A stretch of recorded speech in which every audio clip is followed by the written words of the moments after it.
여러분들 아시는 것처럼 이스라엘 백성들은 1년에 3차례씩 6월절, 초막절, 77절 이 3차례씩 의무적으로 예루살렘을 방문해야 됐습니다. 순례길을 떠나야 됐습니다.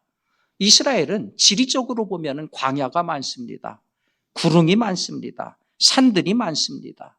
그들은 그 순례의 길을 갈 적에 여러 개의 산을 넘어야 되고 여러 개의 광활한 광야를 지나야 되고 강을 건너야 됩니다. 그런 순례길을 갈 때 그들은 산을 건너고 나서 뒤돌아온 산을 뒤돌아봅니다. 그리고 거친 광야를 건너고 나서 다시 자기들이 지나온 길을 뒤돌아봅니다. 어렵사리 강을 건너고 나서 그렇게 힘들게 건너온 강을 뒤돌아봅니다. 그들이 강을 건널 때마다 산을 오를 때마다 광야를 지날 때마다 그렇게 뒤돌아보는 이유가 있습니다. 하나님이 이렇게 나를 도우셔서 여기까지 왔구나. 중간중간 그렇게 감사하면서 체크를 해나가는 거예요. 어찌 보면은 우리들도 다 순례자들입니다. 마지막 우리 인생이 끝나고 나서 주님이 예비하신 새 예루살렘을 향해서 한 걸음 한 걸음 나아가는 순례자들입니다. 지금 이 시간은 2023년이라고 하는 한 해라는 산을 넘어가면서 지나온 한 해, 우리를 인도하신 하나님의 은혜를 되돌아보는 그러한 시간입니다. 이 뜻깊은 송년 주일에 저는 2023년을 마무리하는 우리 성도들의 키워드, 송년 키워드를 제가 TRS라고 하는 키워드를 제시하려고 합니다. 송가인이 아니라 TRS라고 하는 키워드입니다. 첫 번째 송년 키워드는 T입니다. T. Thanks, 감사라는 키워드입니다. 우리 성경 말씀에 범사에 감사하라는 말씀이 있어요. 범사에 감사하라. 그런데 이걸 헬라어로 보면은 유가리스티아라고 하는 단어를 썼습니다. 이 유가리스티아가 동사로 쓰면은 깊이 생각하다 그런 뜻이고요. 명사로 쓸 적에는 은혜와 행복이라고 하는 뜻입니다. 그러니까 이 유가리스티아가 우리말로는 범사에 감사하라 이렇게 번역을 했지만은 사실은 그 깊은 뜻을 보면은 내가 받은 은혜와 행복에 대해서 깊이 생각해 봐라 그런 뜻이에요. 내가 받은 은혜와 행복에 대해서 깊이 생각해 봐라. 지금부터 3천여 년 전 이스라엘의 마지막 사사였던 사무엘이 이스라엘 온 회중을 미스바에 모았습니다. 그리고 종일 금식을 했습니다. 종일 하나님 앞에 부르짖어 기도하는 성회를 열었던 겁니다. 그런데 이 소식을 들은 블레셋이 이때다 싶어서 완전 무장하고 쳐들어왔습니다. 이스라엘 입장에서는 하나님 앞에 예배하게 모인 그 성스러운 자리가 민족의 운명이 절단나는 절체절명의 위기의 순간으로 바뀌고 말았습니다. 그때에 사무엘이 하나님 앞에 기도를 했어요. 그러자 하나님께서 그 기도를 들으시고 큰 우레를 발해서 블레셋을 격퇴시키셨습니다. 이 사건이 있은 후에 사무엘이 돌을 취해서 미스바와 센 사이에 세우고 그 돌의 이름을 에벤에셀 이렇게 이름 붙였습니다. 여기까지 우리를 도우셨다. 여기까지 우리를 도우신 하나님. 자, 미스바의 기적이라고 하는 정말로 말도 안 되는 그와 같은 기적을 경험하면은 그건 누구나 감사하게 돼 있습니다. 여러분의 지난 한 해 가운데 미스바와 같은 엄청난 기적의 사건이 혹시 있었나요? 대부분은 이런 기적의 사건은 없었을 거예요. 그런데 가물가물한 사건들은 있었을 거예요.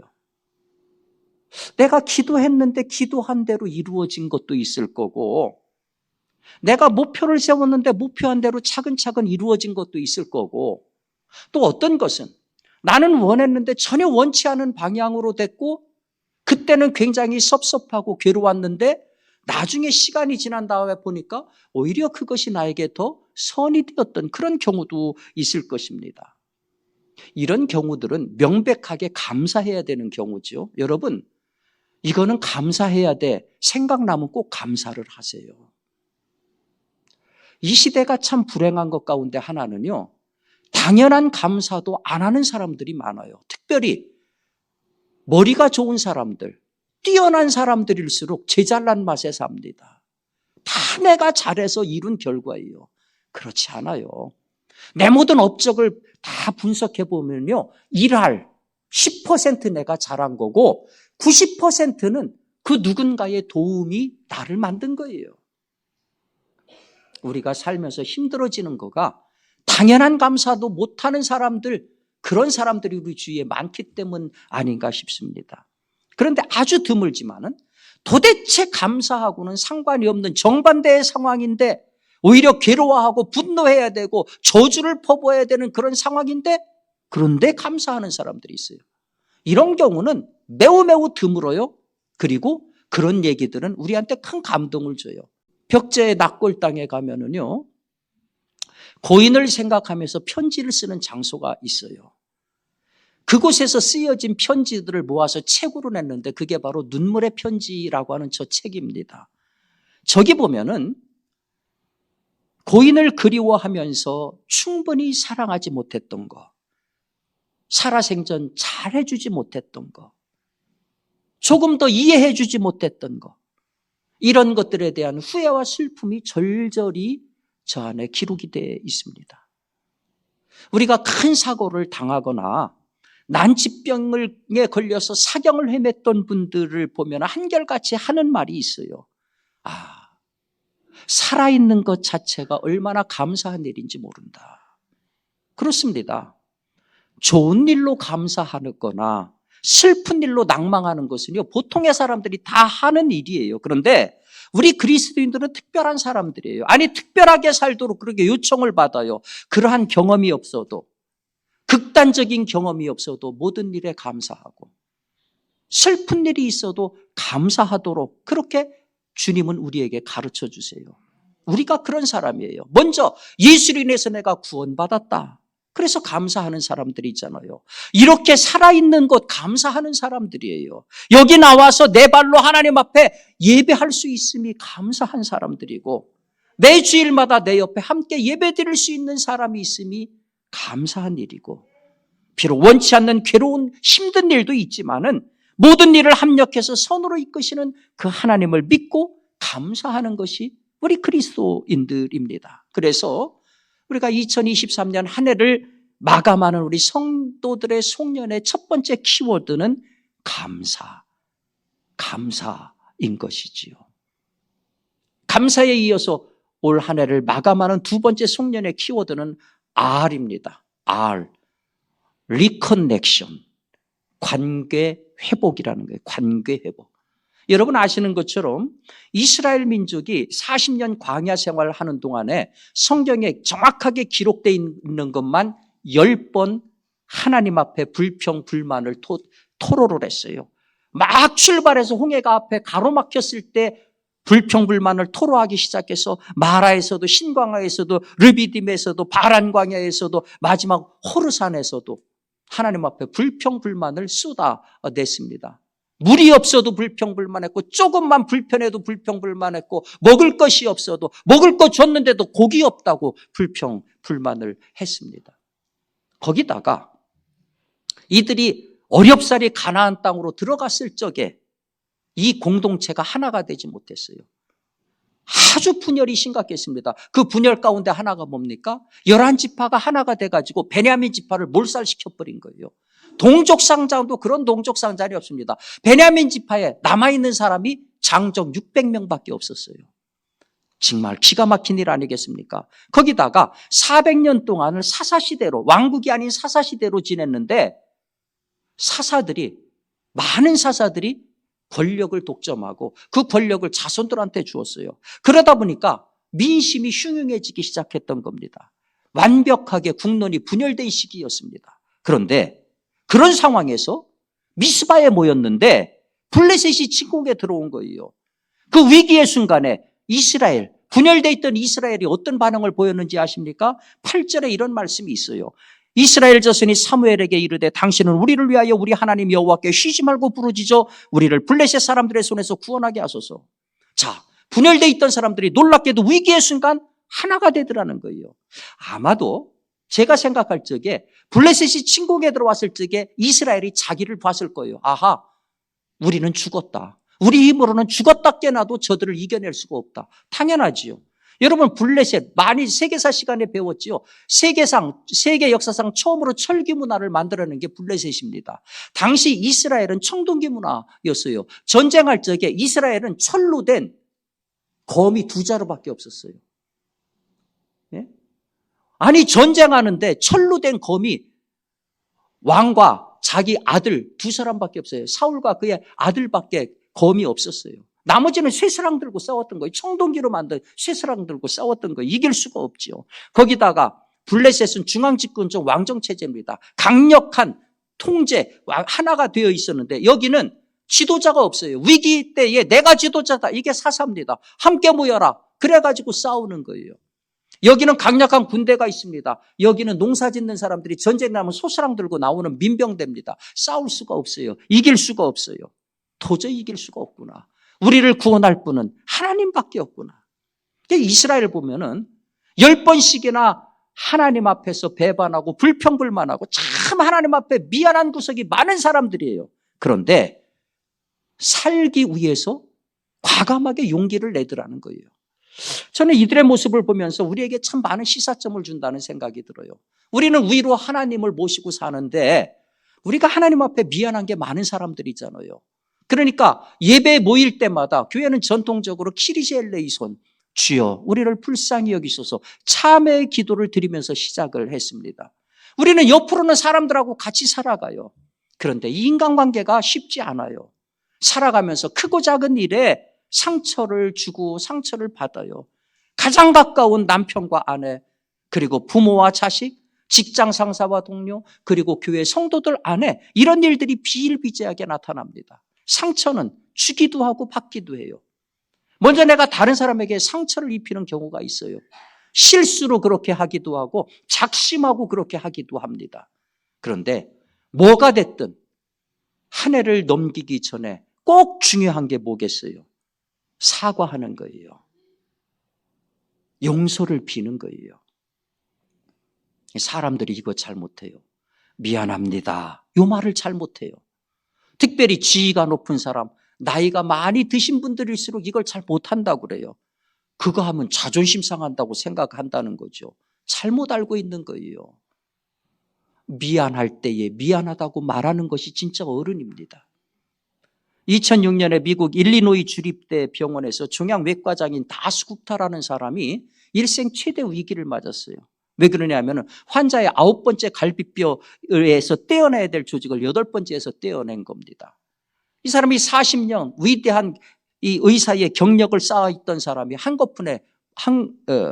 한순간에 물거품이 될 위기를 맞이했습니다. 이때에 놀랍게도 이 다스국타라고 하는 이 의사가 가족들 앞에 정식으로 사과를 했습니다. 죄송합니다.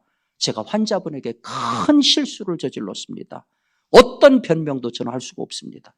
사실 우리 사회에서 의사가 갑이잖아요. 의료사고에서 이기는 예가 거의 없습니다. 거의 자기의 실수들을 인정을 안 합니다. 그런데 이 놀라운 용기 앞에 굽타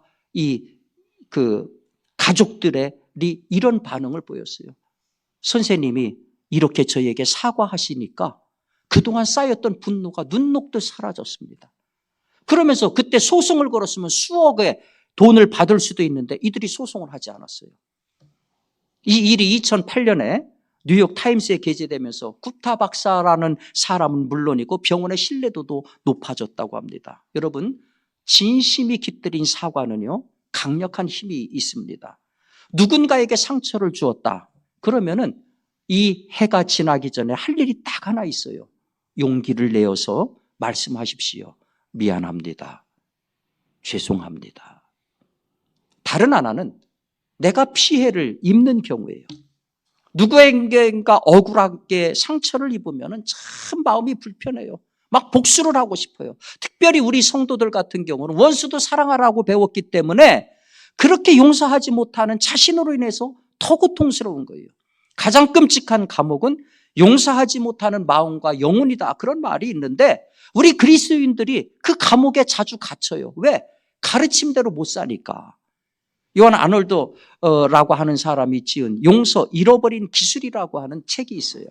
저 책에 보면은 크리스 캐리어라고 하는 사람의 이야기가 나옵니다. 이 크리스 캐리어가 어린 시절에 아버지 밑에서 일하는 사람한테 납치가 돼가지고서 유괴를 당해가지고서 엄청난 괴로움을 당했어요. 그리고 엄청난 폭행을 당했어요. 그리고 버려졌습니다. 어렸을 적에 그 고통, 너무너무 심각한 고통을 한순간도 잊지를 못했습니다. 그런데 20년이 지난 어느 날 바로 그 유괴범을 만났어요. 그런데 그 유괴범은 77살에 다 늙은 노인이 되어 있고 완전히 병들어 앙상한 몰골로 술에 절은 중독자가 되어 있었습니다. 20년 동안 한 번도 그 인간을 잊어버리지 않고 살았는데 놀랍게도 그 모습을 보고서 아무도 없이 홀로 외롭게 길거리에서 살고 있는 그 노인을 보고서 상처 많은 크리스 캐리어가 이 사람을 임종할 때까지 자기 집에 데려다가 돌봐줬습니다. 사람들이 놀랬지요. 어떻게 그런 일을 할 수가 있느냐. 크리스 캐리어가 그때 이런 얘기를 합니다. 용서는 하나님이 주신 선물입니다. 제가 그 용서의 선물을 받았기 때문에 그것을 나누어 줘야 합니다. 하나님의 정의는 형벌이 아니라 용서하는 것입니다. 쉽지 않지요. 용서 쉽지 않아요. 근데 가만히 따지고 보면 용서하지 않으면 내가 힘들어요. 용서하지 않으면 내가 지옥을 경험해요. 용서를 해야 내가 삽니다. 용서는 가해자와 피해자를 함께 살려요. 가해자와 피해자를 죽이는 게 아니라 서로 살리는 힘이 바로 용서에 있습니다. 사랑하는 성도 여러분, 이스라엘이 위기를 당했을 때에 하나님 앞에 미안한 사람들이지만 솔직함으로 용기를 내서 하나님하고의 관계가 회복되었던 것처럼 이 송년의 시간 우리에게 중요한 두 번째 키워드는 바로 관계가 회복되는 거예요. 용서하고 용서를 받음으로써 서로가 사는 마무리 짓는 것, 가장 소중한 송년의 용기 있는 행동 아니겠습니까? 세 번째 우리 그리스도인들의 송년 키워드는 S입니다. S, Self Reflect. 자기 성찰이라는 거예요. 자기 성찰. 성찰이라는 게 뭡니까? 자기 자신이나 지나온 일을 깊이 살펴보는 것. 이게 성찰이지요. 지난 364일 우리는 거의 질주의 시간을 달려왔습니다. 그런데 이제 마지막 남은 이 몇 시간 우리는 성찰의 시간이 필요해요. 여러분들이 많이 들어본 독일의 철학자 프리드리히 니체가 짜라투스트라는 이렇게 말했다. 그런 책을 썼어요. 저 책 참 읽기도 어려운 책인데 거기 이런 구절이 있습니다. 나의 벗이여 너의 고독 속으로 달아나라. 너는 요란한 위인들의 아우성에 귀가 멀고 소인배들의 가시에 마구 찔려 상처투성이가 되어 있지 않은가. 숲과 바위는 너와 더불어 기품 있게 침묵할 줄을 안다. 다시 한번 내가 사랑하는 저 넓게 가지 뻗은 나무처럼 되어라. 나무는 조용히 그리고 귀를 기울이며 바다로 뻗어 있다. 고독이 멈추는 곳 그곳에서 시장이 열린다. 시장이 열리는 곳에서 배우들의 소란이 시작되며 독파리들이 윙윙대기 시작한다. 이게 무슨 잘 이해가 안 되지요. 근데 간단한 얘기입니다. 너는 홀로 고독 속으로 들어가라. 홀로 너의 홀로 된 존재 속으로 들어가라. 그와 같은 경험을 하고 나서 사람들 속으로 가라. 시장. 너를 해치려고 하는 독파리들이 윙윙거리는 그 시장 속으로 어차피 들어가서 살아야 되는데 내가 홀로 있는 고독을 경험해야 비로소 그곳에서 제대로 살 수 있다. 지금 그 얘기를 하고 있는 겁니다. 우리는 364일 우리가 정한 목표를 향해서 질주해 왔습니다. 우리는 사실 364일 우리라고 하는 걸 부양하기 위해서 바빴어요. 아이들을 양육하고 부모를 봉양하고 나라고 하는 것은 간대없고 오직 우리를 위해서 내가 존재했습니다. 거기다가 내가 가는 곳마다 나하고 경쟁하는 독파리들이 윙윙대면서 나를 견제하니까 그거 지지 않으려고 얼마나 이를 악물고 달려왔습니까? 그렇게 달리면서 우리 어깨는 근심걱정이라고 하는 산만한 보따리가 딱 뉘어져 있어요.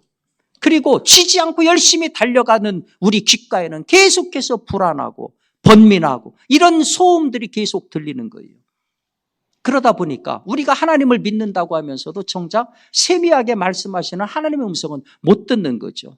그 결과 우리 삶을 뒤돌아보면 내가 목표했던 거하고도 어긋나고 우리 삶이 이치에도 맞지 않고 망가져 있는 모습을 봅니다. 이런 것들을 영어로 한마디 단어로 한다면 absurd라고 해요. absurd.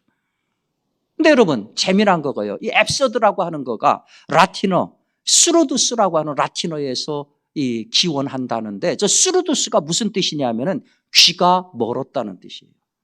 우리 삶이 망가지는 것을 어원적으로 보면은 세미하게 우리에게 말씀하시는 하나님의 말씀에 귀를 닫아버리고 앞만 보고서 열심히 질주하다 보니까 이렇게 되더라는 거죠.